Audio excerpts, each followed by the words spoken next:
নমস্কাৰ বন্ধু বান্ধৱীসকল আপোনালোক সকলোকে পুনৰবাৰ স্বাগতম জনাইছোঁ Assam job news story YouTube চেনেলৰ অন্য এটা জব ইনফৰ্মেটিভ ভিডিঅ'লৈ। তো বন্ধু বান্ধৱীসকল পুনৰ আপোনালোকৰ কাৰণে ভাল খবৰ আহি পৰিছে। পুনৰ পিয়ন পদৰ কাৰণে ভেকেঞ্চিৰ নটিফিকেশ্যন প্ৰকাশ কৰা হৈছে। অসম চৰকাৰৰ আণ্ডাৰত আপোনালোকৰ কাৰণে পিয়ন পদৰ কাৰণে ভেকেঞ্চিৰ নটিফিকেশ্যন প্ৰকাশ কৰিছে, য'ত আপোনালোকে 8 পাছ 9 পাছ 10 পাছ 12 পাছ কৰা সকলো প্ৰাৰ্থী এপ্লাই কৰিব পাৰিব। তো আপোনালোকক এইটো ভিডিঅ' যোগেদি ভেকেঞ্চিৰ সম্পূৰ্ণ তথ্যখিনি জনাই দিম, গতিকে আপোনালোকে ভিডিঅ'টো প্ৰথমৰ পৰা শেষলৈকে চাই থাকিব, অলপ স্কিপ নকৰাকৈ। যদি আপোনালোকৰ হঠাৎ আপোনালোকে ভেকেঞ্চিৰ এপ্লাই কৰিব পাৰিব। কিন্তু তাৰ আগতে যদি আপোনালোকে চেনেলটোত নতুন আছে, যদি তেওঁ চেনেলটো ছাবস্ক্ৰাইব কৰা নাই তেনেহ'লে ছাবস্ক্ৰাইব কৰি ৰাখিব পৰৱৰ্তী জব আপডেটবোৰ পাবলৈ। আৰু যদি আপোনালোকে এতিয়া মোৰ হোৱাটছআপ গ্ৰুপত জইন হোৱা নাই, জইন হৈ ল'ব পাৰে, তাতো আপোনালোকৰ কাৰণে জব ৰিলেটেড ৰেগুলাৰ আপডেটবিলাক দিয়া হয়। তো বন্ধু বান্ধৱীসকল পিয়ন পদৰ কাৰণে যিকেইটা ভেকেঞ্চি নটিফিকেশ্যন প্ৰকাশ কৰা হৈছে, ভেকেঞ্চিবিলাক আহিছে আপোনালোকৰ যোৰহাট ডিষ্ট্ৰিক্টৰ আণ্ডাৰত, য'ত আপোনালোকৰ কাৰণে 4টা পদৰ ভেকেঞ্চি আছে। 4টা পিয়ন পদৰ কাৰণে ভেকেঞ্চিৰ নটিফিকেশ্যন প্ৰকাশ কৰা হৈছে। তো আপোনালোকে চাব পাৰে যে ডিষ্ট্ৰিক্ট এণ্ড ছেজনেল জাজ যোৰহাটৰ তৰফৰ পৰা ভেকেঞ্চিৰ নটিফিকেশ্যনখিনি প্ৰকাশ কৰিছে। 4টা পিয়ন পদৰ ভেকেঞ্চি আছে। অৰ্থাৎ আপোনালোকৰ ডিষ্ট্ৰিক্ট যিটো নেকি আপোনালোকৰ কোড আছে, ডিষ্ট্ৰিক্ট কোডত আপোনালোকৰ ভেকেঞ্চিৰ নটিফিকেশ্যনখিনি প্ৰকাশ কৰা হৈছে। তো আপোনালোকে কেটেগৰীজ নাম্বাৰৰ ভেকেঞ্চিটো চাব পাৰে যে আনৰিজাৰ্ভৰ কাৰণে আছে 2টা পদৰ ভেকেঞ্চি, এছচিৰ কাৰণে আছে 1টা পদৰ ভেকেঞ্চি, এছটি হিলছৰ কাৰণে আছে 1টা পদৰ ভেকেঞ্চি। ভেকেঞ্চি মই চেলাৰীটো আপোনালোকে চাব পাৰে যে 12,000 টকাৰ পৰা আপোনালোকক 52,000 টকালৈকে দিয়া হ'ব পাৰ মান্থ হিচাপে। লগতে আপোনালোকৰ গ্ৰেড পে থাকিব 3,900 টকালৈকে।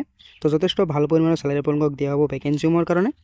তো ভেকেঞ্চিত এপ্লাই কৰিবলৈ হ'লে আপোনালোকে শিক্ষাগত অৰ্হতাটো চাব পাৰে যে ক্লাছ 8ৰ পৰা আৰম্ভ কৰি 12 পাছ কৰা সকলো প্ৰাৰ্থীয়ে কিন্তু ভেকেঞ্চিৰ কাৰণে এলিজিবল হয়। মিনিমাম আপোনালোকৰ 8 পাছ বিচৰা হৈছে, মেক্সিমাম আপোনালোকৰ হায়াৰ ছেকেণ্ডেৰী পাছ কৰা হ'ব লাগিব। অৰ্থাৎ আপোনালোকে 8 পাছ 9 পাছ 10 পাছ 12 পাছ কৰা সকলো প্ৰাৰ্থীয়ে কিন্তু ভেকেঞ্চিৰ কাৰণে এলিজিবল হয়। তো যিকেইটা ভেকেঞ্চি আছে, ভেকেঞ্চিত এপ্লাই কৰিবলৈ হ'লে আপোনালোকে এলিজিবিলিটি ক্ৰাইটেৰিয়াটো চাব পাৰে। আদাৰ্ছ এলিজিবিলিটি ক্ৰাইটেৰিয়াটো আপোনালোকে চাব পাৰে। ইণ্ডিয়াৰ চিটিজেন হ'ব লাগিব, অসমৰ স্থায়ী বাসিন্দা হ'ব লাগিব, লগতে আপোনালোকৰ এমপ্লয়মেণ্ট এক্সচেঞ্জ ৰেজিষ্ট্ৰেশ্যন কাৰ্ডখন থাকিব লাগিব। যোৰহাট ডিষ্ট্ৰিক্টৰ আণ্ডাৰত আপোনালোকৰ এমপ্লয়মেণ্ট এক্সচেঞ্জ কাৰ্ডখন থাকিব লাগিব। তো যদি আপোনালোকৰ এমপ্লয়মেণ্ট এক্সচেঞ্জ কাৰ্ডখন আছে তেনেহ'লে আপোনালোকে ভেকেঞ্চিৰ কাৰণে এলিজিবল হয়। যদি আপোনালোকৰ এমপ্লয়মেণ্ট এক্সচেঞ্জ কাৰ্ডখন নাই তেনেহ'লে মোক কণ্টেক্ট কৰিব পাৰে, মই আপোনালোকক এমপ্লয়মেণ্ট এক্সচেঞ্জ কাৰ্ডখন বনাই দিয়াত সহায় কৰি দিম। তো যিকেইটা ভেকেঞ্চি আছে, ভেকেঞ্চিৰ এজ লিমিট আপোনালোকে চাব পাৰে যে আনৰিজাৰ্ভৰ কাৰণে মেক্সিমাম এজ লিমিট দিয়া হৈছে 40 বছৰ, OBC কেণ্ডাৰ্ছৰ কাৰণে দিয়া হৈ আছে 43 বছৰ, SC কেণ্ডাৰ্ছৰ কাৰণে দিয়া আছে 45 বছৰ, ST কেণ্ডাৰ্ছৰ কাৰণে মেক্সিমাম এজ লিমিট আপোনালোকে চাব পাৰে যে 45 বছৰ, PWBD কেণ্ডাৰ্ছৰ কাৰণে আপোনালোকে চাব পাৰে যে 50 বছৰ। অৰ্থাৎ 18 বছৰ বয়সৰ পৰা 40 বছৰ বয়সৰ সকলো প্ৰাৰ্থীয়ে ভেকেঞ্চিৰ কাৰণে এলিজিবল হয়।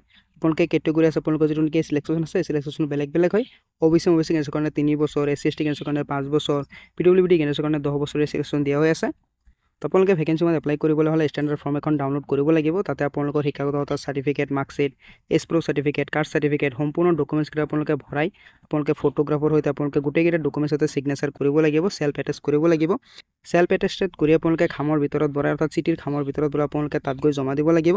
তো আপোনালোকে ঠিকনাটো চাব পাৰে যে আপোনালোকে ক'ত গৈ জমা দিব। ডিষ্ট্ৰিক্ট এণ্ড ছেজনেল জাজ যিটো যোৰহাটত আছে, আপোনালোকৰ ডিষ্ট্ৰিক্ট কোড যিটো আছে, তাতে গৈ আপোনালোকে জমা দিব লাগিব আপোনালোকৰ ডকুমেণ্টছখিনি। তো আপোনালোকে চাব পাৰে ভেকেঞ্চিৰ কাৰণে যিটো এপ্লাই প্ৰক্ৰিয়া আছে, আপোনালোকে চাব পাৰে যে 17 জুলাইলৈকে থাকিব। তো 17 জুলাইলৈকে আপোনালোকে ভেকেঞ্চিৰ এপ্লাই কৰিব পাৰিব, অৰ্থাৎ আবেদন কৰিব পাৰিব, আপোনালোকে ফৰ্মবিলাক জমা দিব পাৰিব।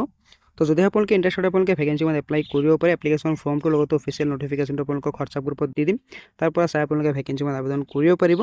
তো ভেকেঞ্চিবিলাক আপোনালোকৰ যোৰহাট ডিষ্ট্ৰিক্টৰ আণ্ডাৰতে প্ৰকাশ কৰা হৈছে। 4টা পিয়ন পদৰ ভেকেঞ্চি আছে। ডিষ্ট্ৰিক্ট কোডত আপোনালোকৰ ভেকেঞ্চিৰ নটিফিকেশ্যনখিনি প্ৰকাশ কৰিছে যোৰহাট ডিষ্ট্ৰিক্টৰ আণ্ডাৰত। 8ৰ পৰা আৰম্ভ কৰি 12 পাছ কৰা সকলো প্ৰাৰ্থীয়ে কিন্তু ভেকেঞ্চিৰ কাৰণে এলিজিবল হয়। তো যদি আপোনালোকে ইণ্টাৰেষ্টেড এপ্লাই কৰিব পাৰে। তো আশা কৰিছোঁ আপোনালোকে ভাল পাইছে, যদি ভাল পাইছে লাইক এটা কৰি দিব পাৰে, কিবা যদি কমেণ্টত জনাব পাৰে। তো লগ পাম নেক্সট ভিডিঅ'ত নতুন আপডেটৰ সৈতে। ধন্যবাদ।